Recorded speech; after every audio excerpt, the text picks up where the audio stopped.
स्वागत है दोस्तों आपका हमारे YouTube चैनल पे।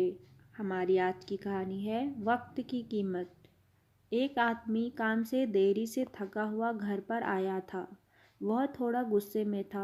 जहाँ घर के दरवाजे पर उनका बेटा उनकी राह देख रहा था। बेटा, पिताजी, क्या मैं आपसे एक सवाल कर सकता हूँ?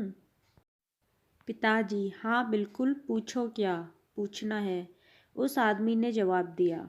बेटा, पिताजी, 1 घंटे में आप कितने कमाते हो? पिताजी, अगर तुम्हें जानना ही है तो सुनो, मैं 1 घंटे में 100 रुपये कमाता हूँ। बेटा, अच्छा। उस छोटे बच्चे से अपना सिर नीचे करते हुए जवाब दिया। बेटा, पिताजी, क्या मैं आपसे 50 रुपये उधार ले सकता हूँ? उस समय वह पिता बहुत क्रोधित हो चुका था।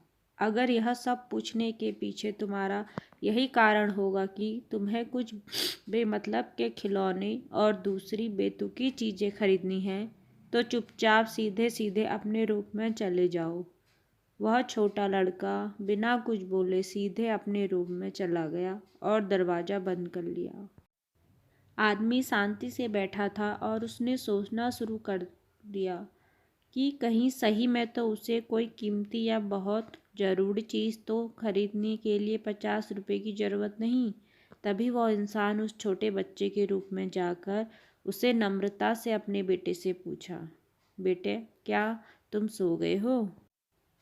बेटे ने जवाब दिया, नहीं पिताजी। उस इंसान ने अपनी गलती मानते हुए कहा, मुझे ऐसा लगता है कि कुछ देर पहले मैंने तुम पर कुछ ज़्यादा ही गुस्सा कर दिया। ये रहे तुम्हारे 50 रुपये जो तुम्हें चाहिए थे। तभी वह छोटा लड़का मुस्कुराया और कहा, धन्यवाद। तभी वह अपने तकिए के पास गया और उसने कुछ टूटे फूटे पुराने बिल्स निकाले जिसमें पहले से ही उसके पैसे रखे हुए थे।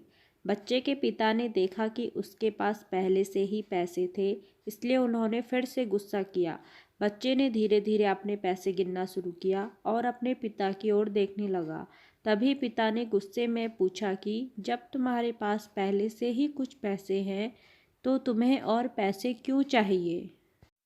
इस पर बेटे ने जवाब दिया कि तब मेरे पास पर्याप्त पैसे नहीं थे, लेकिन अब मेरे पास पर्याप्त पैसे हैं। बेटे ने बड़े प्यार से कहा कि पिताजी, अभी मेरे पास 100 रुपये हैं। क्या मैं आपके समय में से 1 घंटा खरीद सकता हूँ? कृपया कल 1 घंटा जल्दी घर आना, मुझे आपके साथ खाना खाना है। ये सुनते ही पिताजी सुन्न पड़ गए थे। उन्होंने तुरंत अपने बेटे को गले लगाया और अपनी गलतियों के लिए उससे माफ़ी मांगी। जीवन में कठिन परिश्रम करना चाहिए, लेकिन जीवन में उन लोगों को समय देना बहुत ज़रूरी होता है जो हमारे जीवन में बहुत ज़्यादा मायने रखते हैं। कभी कभी काम करते समय हम उन लोगों को भूल जाते हैं। हमें उन लोगों को थोड़ा भी समय देते रहना चाहिए जो लोग हमारे दिल के करीब हैं। दोस्तों, अगर आपको यह प्यारी सी कहानी अच्छी लगी तो चैनल को लाइक, शेयर, सब्सक्राइब ज़रूर करें। Thank you.